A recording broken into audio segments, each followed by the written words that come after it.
you've never seen anything like this before in your life. Ask the old timers. You guys are about to see something that you can't even comprehend. All right? Because I don't care. First of all, I don't care. That's the very first thing you have to understand. And also, I'm going to offend a whole bunch of you. I'm going to offend you. That's just the way it is because I don't care. I haven't had a day off in 71 days. I want a day off, so maybe this will give me a day off. Maybe. I doubt it. I doubt it. My phone won't stop ringing. This is the best fishing anybody's ever seen in the history of the planet Earth. My father's been in this industry since 1942. He has never seen anything like this before in his life. If you guys have seen this before, please, my father would love to talk to you because no one's ever seen anything like what's going on right now. You can throw the history books in the trash. 1983, we had El Nino. That was the only other El Nino that we've had in our lifetime. Those little hot water years you had in 91 and 97, those were not El Nino. This is El Nino. 1983 was El Nino. 1983, we didn't have any bluefin. There were no bluefin because bluefin don't swim in 74-degree water. Right, Joe? Isn't that weird? You know what we're catching right now? Bluefin, a whole bunch of them. We caught limits of bluefin today on the boat that I drive. We caught so many bluefin we were giving them away to the boats around us because I firmly believe in my heart that it's not cool to throw fish back. So, kill them and give them to the less fortunate. Guys, when they're all done and this is all over and the water gets cold, you know where they're going? Back to Mexico. Why do you want to throw them back? They're not going to let us go down there much longer and take them. So why would you throw them back? Has anybody ever said, hey, do you have any extra fish? I've never had any extra anything. And this year, for the first time, I have extra fish. It's the most weirdest thing I've ever seen. All right? It's bizarre. Guys, I've never chunked in my whole life. We don't chunk. I carry 25 scoops of bait on the boat I drive. We don't chunk. Guess what? They're biting this year. The chunk. Yesterday, I got 4 fish over 70 pounds on the chunk. In the fish boiling all over. They won't bite anything. The sonar's lit up. The pedometer's lit up. We can't get a bite. We take a piece of sardine this big, put it on a 4-aught hook, throw it in the water, strip 30 yards of line off, throw it all in the water, put the clicker on, turn around, start helping the other guy. All of a sudden the clicker goes off. You just turn over around and you just flick it in gear. Wham! The rod bends over double. And you don't have to pick it up right away. You can get it whenever you want because that fish is dead. He's just waiting for you to wind him in. It's the most bizarre thing you've ever seen. It works flawlessly. I never chunked until 3 weeks ago. Now I cannot go without chunking. And we're chunking everywhere we go. We chunked today. We caught 17 Dorado today. 5 of them were on the chunk. I never chunked in my life. We got them on the chunk. We got fish up to 27-pound Dorado today on chunks. It's the most weirdest thing I've ever seen. What we do is we go to the bait barge in the morning. We take a bucket. We throw a bunch of bait in the bucket. I'm stoked because now we're killing bait. I love killing. Then we chop it all up on the way out, and we put frozen bottles of water in with the chunk so that it doesn't get, because you know how hot it is out here right now. It gets, if you just throw chunks in there and don't have any refrigeration in there, it stinks so bad there isn't a fish on the planet that would eat it. So Pete Grossbeck, king of the chunking, Jeff Richardson, king of the chunking, they told me, Dave, freeze some water bottles. Throw a couple in the bottom of the bucket, chunk, chunk, chunk, and then throw a couple on the top. Guess what? Now all the chunks are cold all day. Then you just switch the frozen water bottles out all day long. Boom, boom, boom. It works flawlessly. They're eating it. I got bluefin today. We got limits of bluefin today. I'm throwing handfuls of chunk. I'm brailing scoops of sardines. The bluefin are coming right through the corner eating the chunks. It's the most coolest thing you've ever seen. So you just take a chunk, put it on your rod, throw it in the water, strip off 20 yards of line, put it in here, wham! Dead fish. It's so cool. It is unbelievable the amount of fish that are out here right now, and they just, all they want to do is get on the boat. Everyone, because the water is too hot, and they want to get on the boat because they know I got ice, and they want to get in there because it's freaking so hot in the water, it's mind-boggling. All the kids that are here tonight, I got stuff for you, and I didn't even know I was coming, so I had to dig through my bag of crap, and I found a whole bunch of really cool shrimp. So every child that's here tonight gets a shrimp. I don't have the grand prize that we always give away, a rod or a reel, because I didn't even know I was coming. I saw Tommy posted that you guys didn't have a speaker tonight. I only worked 18 hours today, so I was kind of like tired, and I was like, I could go home. Nah, I'm going down there. What the heck? I love to talk. So I'm coming down there to talk. Kelly won't listen to me anymore, so. At least you guys are here to listen to me. But it's unbelievable. If you do not have a pair of gyro binoculars, you need to get them. No, guys, it's not even, my gyros quit working today. They quit working today. I came out of a school of bluefin, and we were all done, and I told my guys, we'll go look for some Dorado. We'll go look for a kelp. And I walked up in the wheelhouse, and I put the binoculars, and they went. And I went, oh, the battery's dead. And I unscrewed it, took the battery, threw it in the water, because I don't care about the environment. Put a new battery in. They're still shaking. I'm like, what's wrong with these batteries? So I throw that one in the water, get another battery out of the box, put it in. Still, I go, wait a minute, maybe it's not a battery problem. After I already threw a bunch in the water. And the bluefin ate them! So now you gotta use a battery. A 1, 2, 3 battery. No, I didn't throw them in the water. That would be horrible. That would be terrible. But you know what's really cool? It's okay to kill a fish. It's okay. You're not a criminal. You can take them home and eat them. And they taste, you know what fish tastes like? Fish. It's unbelievable. And it's okay. They're better to eat than a cow. Could you imagine? Oh, I don't like fish. I only like cow. Or I only like pig. That's so gross. Fish are cool. They come out of the ocean. You know where they came from. And you can take them home and eat them. A lady on the boat 2 days ago, I go, hey, you should take this stuff home and eat it raw. This bluefin, it's phenomenal. Oh, I only like fresh fish. Oh my God. I'm like, are you kidding me? Yeah, our sushi bar, it's fresh.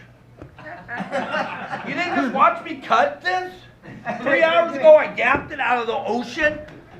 How does it get fresher, Joe? I don't know, but I guess it's fresher at the sushi bar. She said her sushi bar gets the fish from Hawaii, so it's fresher. Okay, I can't argue with that. Glad I didn't marry that one. Okay, but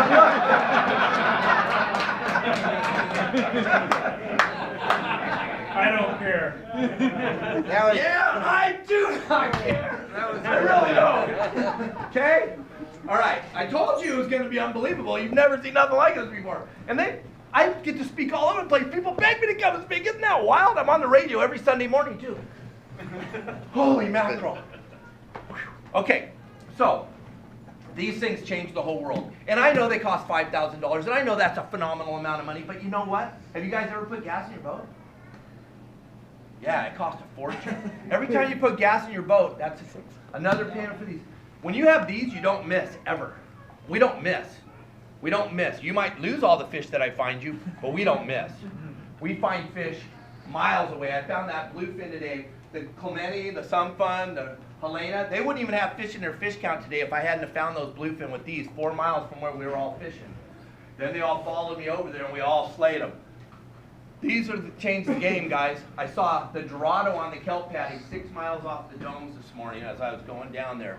And I was out about 8.5 miles and I saw them at 6 miles jumping around the kelp, way in there, because of the gyros. It changes the whole game.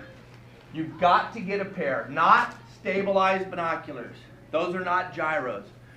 Gyro binoculars are gyro binoculars. They cost $5 grand. If you got a pair of binoculars that didn't cost $5 grand, they're not gyros. I'm sorry. It sucks to break that news to you, but they're not.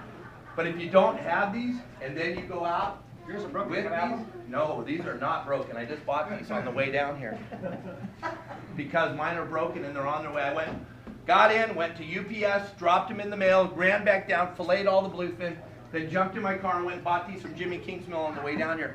Because I got to fish every single day. And if I don't have these, I can't make a living. And it's super important if you have a boat and you're fishing out here and you don't have a pair of gyro-stabilized binoculars. It's not 1981 anymore, guys. You've got to get into this. And I know it's a huge amount of money. But if you just try them, you'll never be able to fish without them. The regular binoculars, you're doing this all day, you got a headache, you won't even look at them. Most people won't even look at them because it just sucks. These, you can go 8-foot seas, you're flying around, you're just locked on, man. You're seeing 4 or 5 miles away, you're seeing the fish, you're seeing them. Saw a hammerhead 3 days ago, 3 miles away, I just saw this dorsal fin sticking. If you see a hammerhead, guys, they're holding mega. Every hammerhead that I've hit this year, we've caught big, giant tuna.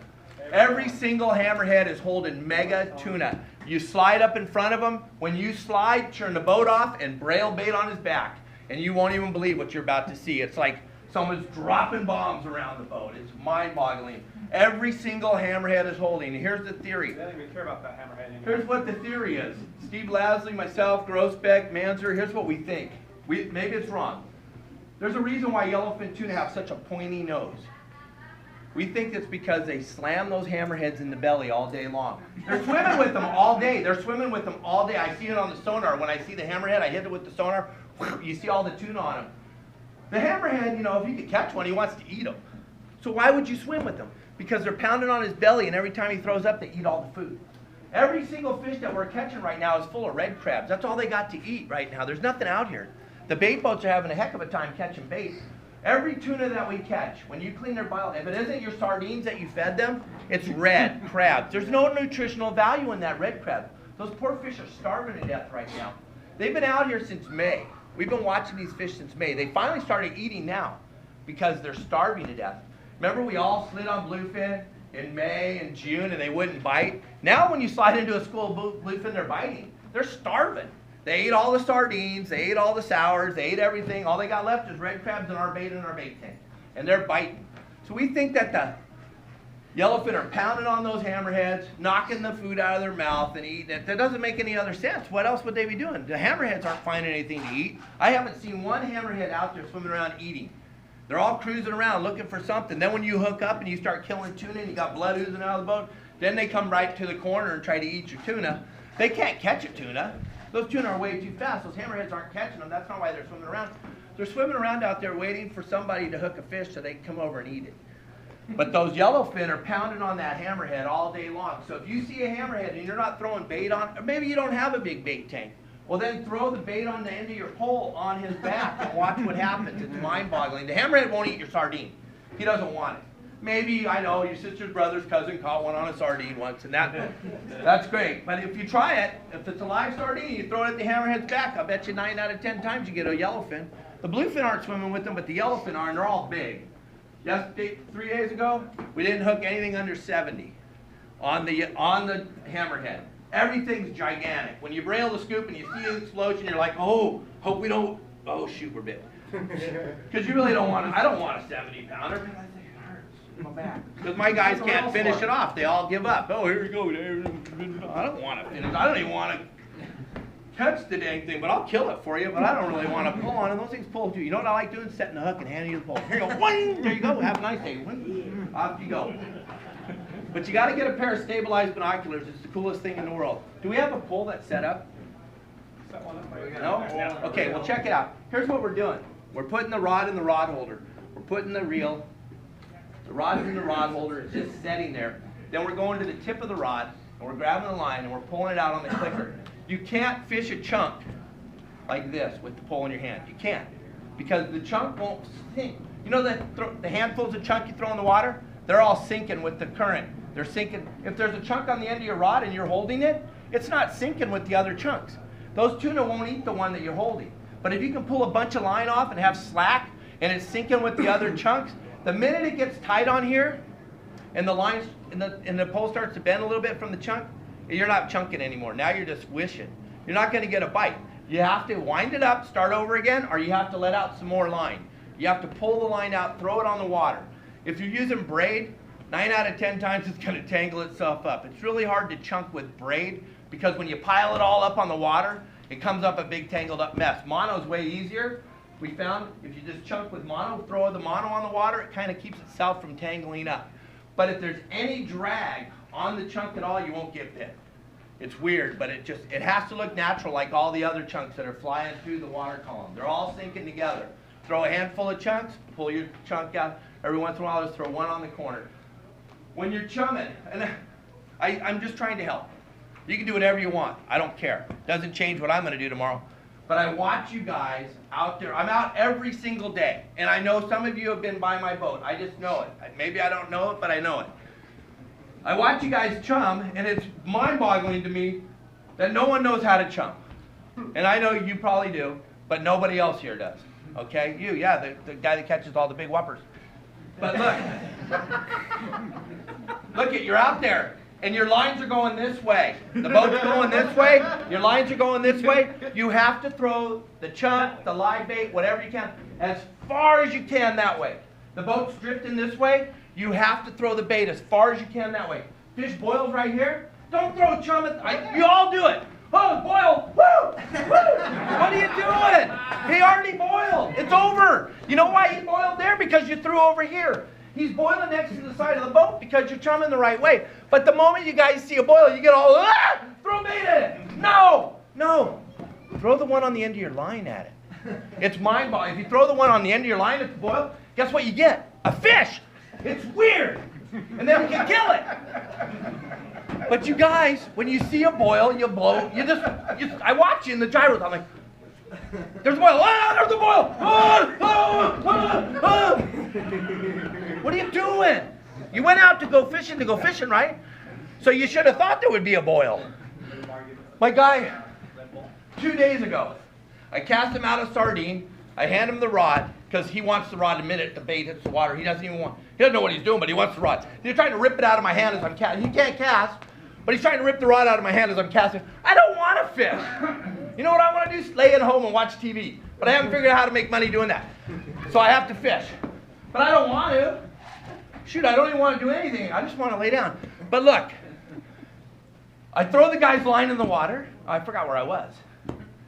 Casted for him. Oceanside. No, it's coming back. The 80s were gnarly on me. Okay, so I casted him out. He's trying to rip the rod out of my hand. He gets it. He gets a hold of it. And he has it like this.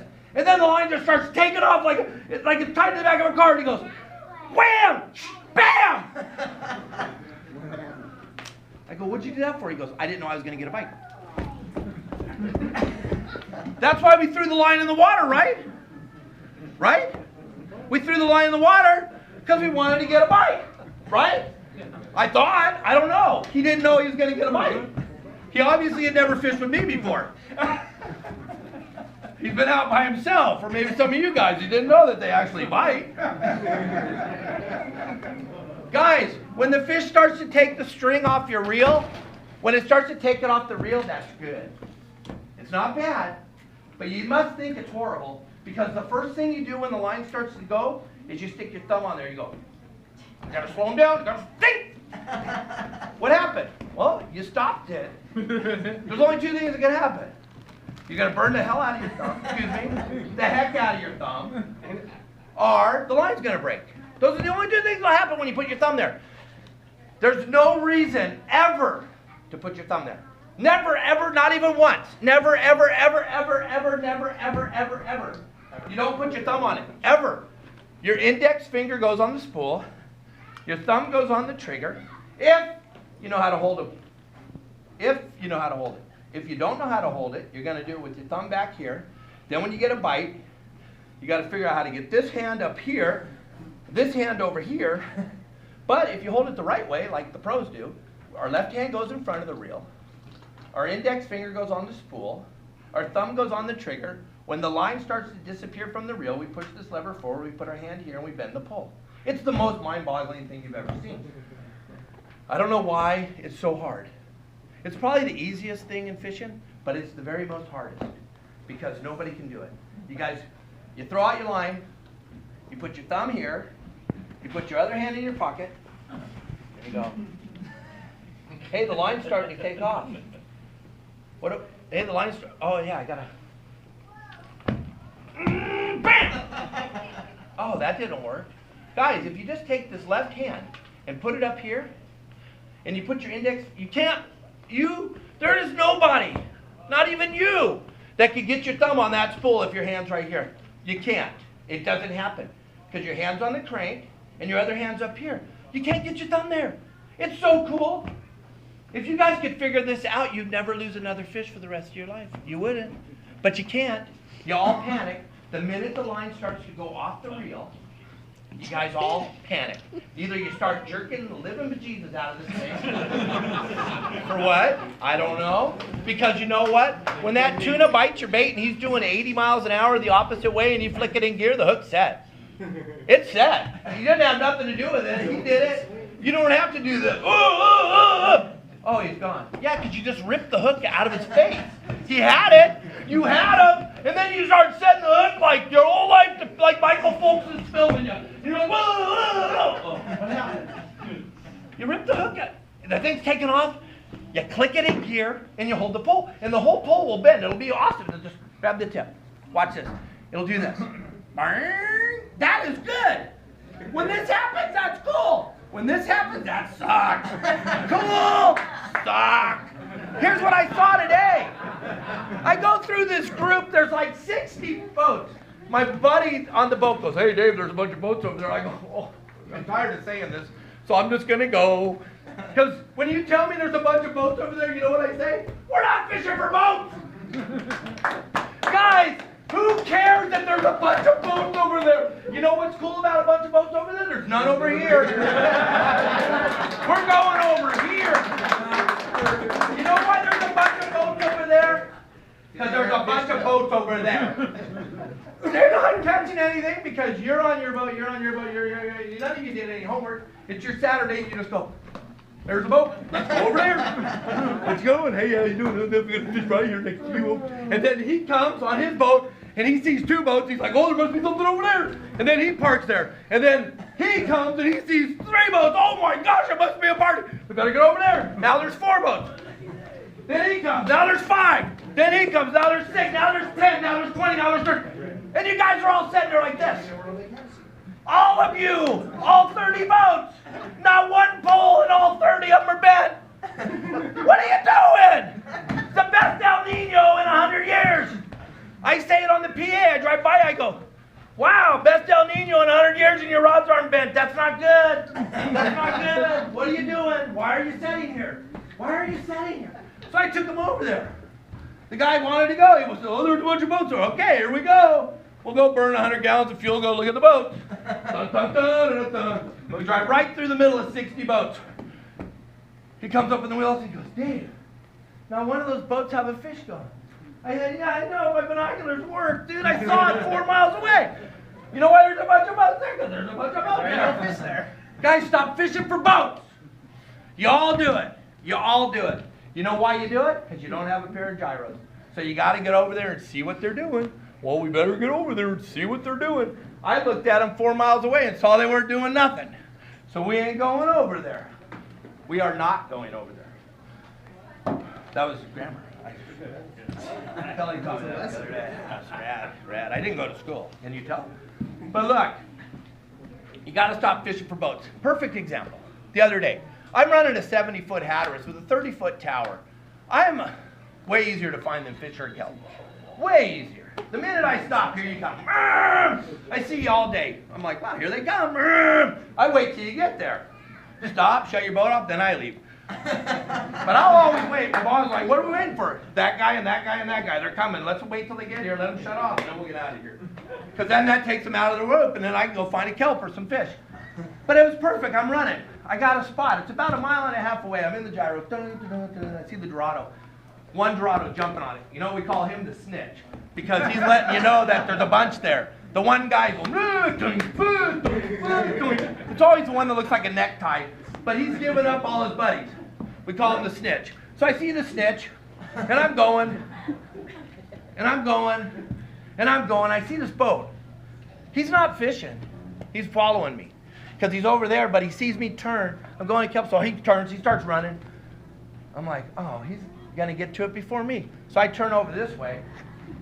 So I'm going this way, and then he starts to go. So then I goose it a little bit to make the black smoke come out like I'm running that way. And he takes off. Wham! I turn hard right, drive right up the patty. Wham!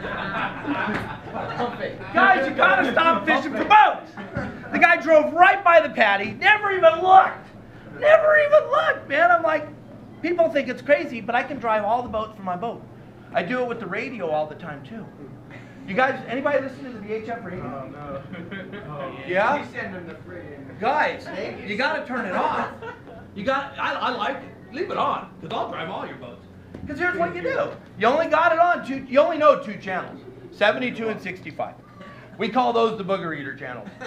All right? That's what we call them. The guys in the industry, we're like, oh, the boogers are on their channels. And then we'll get on there and we'll get on 65 or 72. We're not sure which one you're on, but we know you're on one of them, because you only know 2. Hey, Jimmy Joe Jack, over here on 267, it's wide open. You're still going, though. You're headed to the 209. You know, 2 more times I'll call on 65. Hey, Jimmy Joe Jack, it's wide open here on 267. You're still going to the 209. Then I go, oh, he's on 72. I switch over there. Jimmy Joe Jack, they're biting on the 260. Off you go, 267. Bill, cool, I'm going to the 209. I didn't want you there anyway. I drive all the other boats by my boat all the time. There's a bunch of different ways to do it if you're not fishing for fish. You guys got to quit fishing for fish. First thing you guys do when you get out of the harbor, and I know not all of you, I know there's some expert fishermen in here that fish for a living and make hundreds of thousands a year. I know that. I'm not talking to you. There's an exception to every rule. But those of you that aren't fishing every day for a living and making hundreds of thousands of dollars, you might want to listen. When you leave the harbor, have a plan. Have a plan. If you don't subscribe to Fish Dope, then I don't know where you're getting your plan from, but that's fine. Get it from wherever you're getting it from. Maybe you have a great network.